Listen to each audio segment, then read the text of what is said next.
बादल कितना नीचे है और गांव के ऊपर से उड़कर आ रहा है, तो क्या किसी को भी देखने से अजीब नहीं लग रहा कि ये क्या हो रहा है। पीके को अर्थ के बारे में कुछ भी नहीं पता और ना ही इसके साथ कोई आया है। इसके पास सिर्फ एक चीज है जिससे वो वापस जा सकता है और उसे भी इसने ऐसे डाला है कि कोई भी उसे उतार सकता है। और ये रिसर्च करने आया है तो इसके पास कम से कम कुछ खाने के लिए तो होना ही चाहिए। इस बंदे ने राजस्थान की धूप में स्वेटर क्यों डाला हुआ है? और अगर मान लिया जाए कि ठंड का मौसम है तो मूवी में जग्गू उसी दिन इस जगह पर आती है और पोस्टर पर डेट 5 जून 2013 लिखी हुई है, मतलब मौसम गर्मी का ही है। पीके इसके देखते ही देखते बहुत ही जल्दी इतने ज्यादा डिस्टेंस ट्रेवल कर लेता है। पीके का रिमोट उसके भागने से बंद सा क्यों हो जाता है? इस सीन में शैडो राइट साइड में है, फिर अचानक लेफ्ट साइड पर हो जाती है। इस सीन में रेडियो इसकी बाजू पर है, फिर अचानक से इसके हाथ में आ जाता है। इस चोर को बच्चों के खिलौनों जैसे दिखने वाली चीज में इतना इंटरेस्ट क्यों है जो उसने अपना रेडियो फेंक दिया। तो इन दोनों के पास 4 यूरोस कम रह जाते हैं। तो जग्गू इस आदमी को अपनी घड़ी का ऑफर देने की बजाय इसको अपनी घड़ी का ऑफर देती है। जग्गू ने अपनी साइकिल पर लॉक लगाया था तो सरफराज उसे इतनी जल्दी चलाकर कैसे ले गया? और अगर आपके पीछे सिक्योरिटी वाले पड़े हों तो आप अपनी साइकिल किसी को भी चलाने दोगे जो आपसे कुछ देर पहले ही मिला है। और सरफराज साइकिल लेकर कहाँ जा रहा है? सिक्योरिटी वाले तो कब के पीछे रह गए। पाकिस्तान एम्बेसी तो ब्रसल्स में है। जग्गू को सरफराज कुछ मिनटों में ही कुछ ज्यादा ही अच्छा लगने लग गया। अब इन दोनों का प्यार दिखाना है, बस चला दो गाना,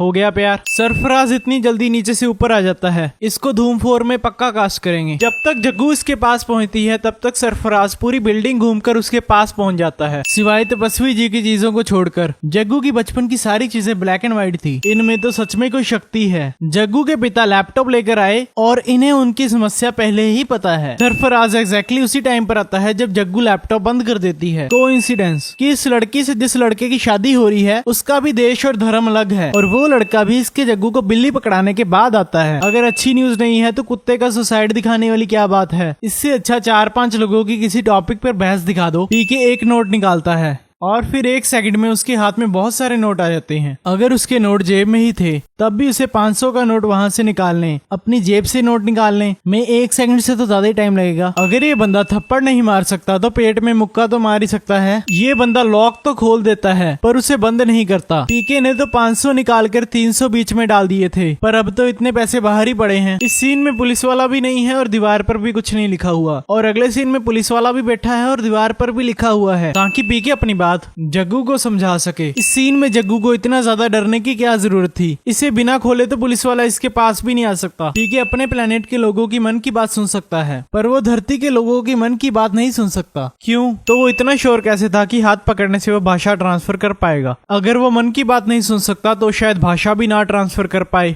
वो इतना श्योर कैसे था? इवन कि इसको ये भी पता है कि एग्जैक्टली 6 घंटे लगे भाषा ट्रांसफर करने में। उस वक्त इसके पास कोई घड़ी तो थी नहीं, कुछ तो गड़बड़ है। कार की खिड़की खुली है ताकि पीके कपड़े उठा सके। पीके को पहली बार में ही पता लग गया कि शर्ट के बटन कैसे लगाने हैं और पहननी कैसे है। पीके को पहले रुपए के बारे में कुछ नहीं पता था तो वो इतने दिन खा पी क्या रहा था? वो अपने साथ भी कुछ नहीं लाया था। पीके को महात्मा गांधी की फोटो समोसे के नीचे से मिली तो पहले इसने समोसा खरीदा होगा और उसके लिए रुपए लगे होंगे, तो वो उसे पहले ही पता लग गया होगा कि रुपए के नोट से ही कुछ खरीदा जा सकता है। पीके के कपड़े रोज ही चेंज होते हैं तो कैसे रोज ही डांसिंग कार मिलती है? पीके डांसिंग कार से अपने पैरों में पहनने के लिए कुछ नहीं उठाता तो उसके पैरों में अपने आप कुछ ना कुछ कैसे आ जाता है? जब टक्कर लगती है तब वो काफी दूर जाकर गिरता है, पर अगले सीन में अचानक वो जहाँ पर गिरा था वहाँ से आगे पहुँच जाता है। इसके एक बार बोलने से पीके किसी आदमी का हाथ नहीं पकड़ता है, पर इसको अभी इसकी लैंग्वेज समझ नहीं आती है। तो फिर पीके अकेली लड़कियों की तरफ क्यों भाग रहा है? गाने में वो कहते हैं छोरा छोरी फर्क न समझे मारे सब पे छलांग, पर पीके गाने में सिर्फ लड़कियों का ही हाथ पकड़ता है। और गांव के लोग तो कमाल के हैं, सभी लोग यहाँ पर डांस करने के लिए आए हैं। पहले ये बंदा पीके के साथ डांस कर रहा था तो फिर अचानक ये यहाँ पर कैसे पहुँच गया? पीके को कैसे पता कि भाषा ट्रांसफर करने से बोलने लग जाएगा? इनके प्लेनेट पर तो मन में बात करते हैं तो इसने ये पहले कभी ट्राई नहीं किया होगा। पीके को भगवान के बारे में कुछ नहीं पता तो शायद हमें ये मान लेना चाहिए कि इनके प्लेनेट में भगवान के बारे में किसी को कुछ नहीं पता,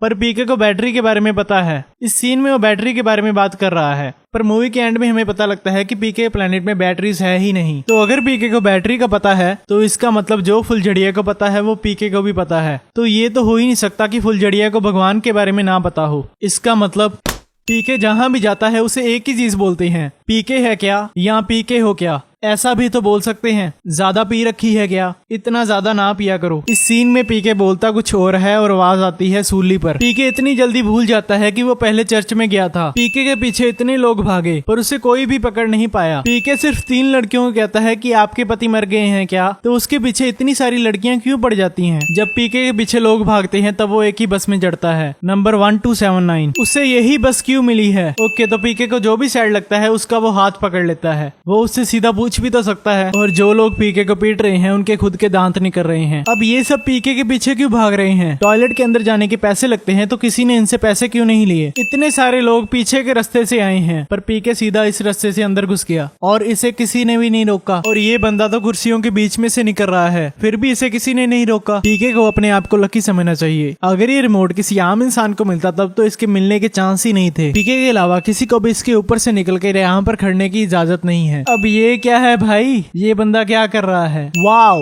इतने सारे लोग, कुछ लोग तो इंडिया के भी नहीं है। अब पीके बता रहा है कि वो जिसका हाथ पकड़ेगा उसके माइंड में जो चल रहा होगा वो उसे पता लग जाएगा, पर उस वक्त तो ऐसा नहीं हुआ था। तो पीके ये भी चूज कर सकता है कि उसे अपने अंदर क्या क्या ट्रांसफर करना है। ये आदमी पीके और जग्गू के बात करने से पहले जल्दी में निकला था और पीके और जग्गू 40 सेकंड से ऊपर बात करते हैं फिर भी वो आदमी वहां तक ही पहुंचा है। इसके अलावा और क्या रीजन हो सकता है कि जग्गू उसका पीछा कर सके। पीके जग्गू से कहता है कि जब से वो इस प्लेनेट पर आया है सभी ने उससे पैसा लिया है, उसे अभी तक किसी ने भी पैसा नहीं दिया। पर उसने खुद ने तो कहा था कि ब्रिज वाला जेंटलमैन इसके लिए पैसा लेकर खड़ा होता था। असल में तो वो पीके के लिए नहीं खड़ा होता था, पर पीके को तो ऐसा ही लगता था। तो फिर वो जग्गू को भी जेंटलमैन बुलाता है और कहता है कि उसके पैसा देने की वजह से उसने उसे सब कुछ बता दिया। तो क्या इसने उस ब्रिज वाले बंदे को भी सब कुछ बताया होगा। कॉल करने वाला इतना बेवकूफ था कि जग्गू उसे कितनी बार कहती है कि ये रॉन्ग नंबर है, फिर भी वो कॉल करता रहता है। और जब जग्गू उसके साथ मजाक करती है तब वो उसे सीरियस ले लेता है। ये बंदा तपस्वी से कहता है कि मेरी बीवी 6 महीने से पैरालाइज है और डॉक्टरों ने अपने हाथ उठा दिए हैं। और मजे की बात यह है कि तपस्वी भी अपना हाथ उसी वक्त उठा लेता है। मैं तो कुछ नहीं कर सकता भाई। तपस्वी सभी लोगों के सामने उससे इशारा करता है। जग्गू कहती है कि पीके ने एक अहम सवाल उठाया है और पीके कहता है का। लोग सोचेंगे कि जिसने सवाल उठाया है उसे खुद ही नहीं पता कि सवाल है क्या, उसकी पॉकेट में क्या है ये इतनी पास से भी दिखाई नहीं दे रहा। और तपस्वी को इतनी दूर से शक हो जाता है कि उसकी पॉकेट में सिगरेट है। इस बंदे में सही में पावर्स हैं। अगर पीके इन सभी लोगों को अलग कपड़ों में लेकर आया है और उनका धर्म पूछ रहा है तो ऑब्वियसली उसका कोई प्लान तो होगा। मगर इस बार तपस्वी जी की पावर्स काम नहीं करती और इन्होंने पीके को इस बार अंदर ही क्यों आने दिया। जब पीके इसे पगड़ी उतारने के लिए कहता है तभी अपना हाथ पहले ही पगड़ी पर लेकर जा चुका होता है। तो क्या इस सब की इन्होंने पहले प्रैक्टिस की थी। पीके की बॉडी पर से निशान कहाँ पर गए। अब बाहर निकालने का क्या फायदा, अब जो उसने कहना था वो तो कह दिया। ये तो पहले करना चाहिए था। जग्गू को ये नहीं पता कि पीके असल में बताना क्या चाहता है, पर फिर भी वो कहती है कि अगर इसकी बात बकवास निकली तो ये शो बंद कर देगी। वाओ।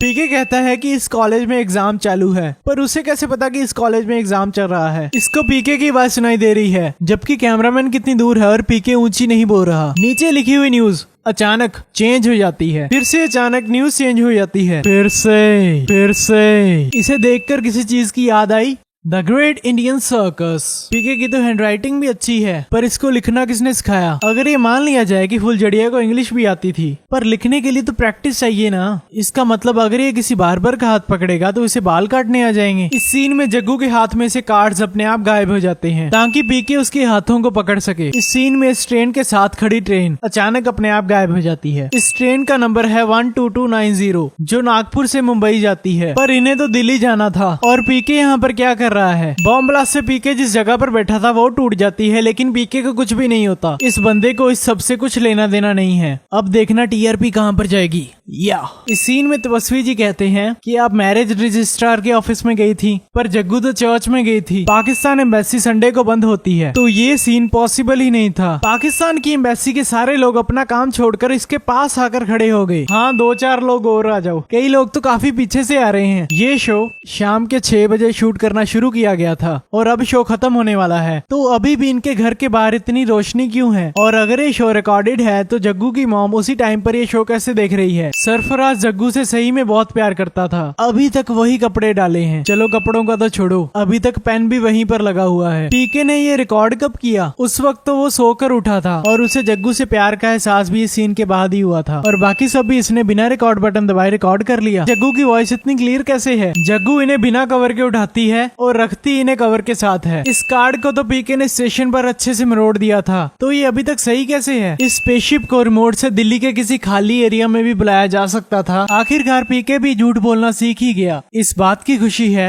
कि हमने पीके को कुछ अच्छा सिखा के भेजा। ये पिक किसने ली? उस वक्त जग्गू के हाथ में कैमरा तो था नहीं। जग्गू बताती है कि पीके 400 करोड़ मील दूर चला गया, पर उसे कैसे पता कि उसका प्लेनेट यहाँ से कितनी दूर है? लगता है पीके के प्लेनेट में भी रेडबुल मिलती है, तभी तो स्पेसशिप इतने बढ़िया तरीके से उड़ रही है। हमें भी इनसे रेडबुल का सही इस्तेमाल करना सीखना चाहिए। पीके सभी को बोलकर क्यों इंस्ट्रक्शंस दे रहा है? उसने खुद ने तो कहा था कि हम तो मन की बात भी सुन सकते हैं। पीके सभी को अपना रिमोट छुपाने के लिए कहता है, पर उसने खुद रिमोट गले में ही डाला हुआ है। पीके कह रहा है कि हम उतरते ही डांसिंग कार्स से कपड़े चुराएंगे, पर इसे इतने सारे डांसिंग कार्स मिलेंगे कहाँ से? पीके फिर से इंडिया ही क्यों आया? इस बार कोई और कंट्री घूम ले।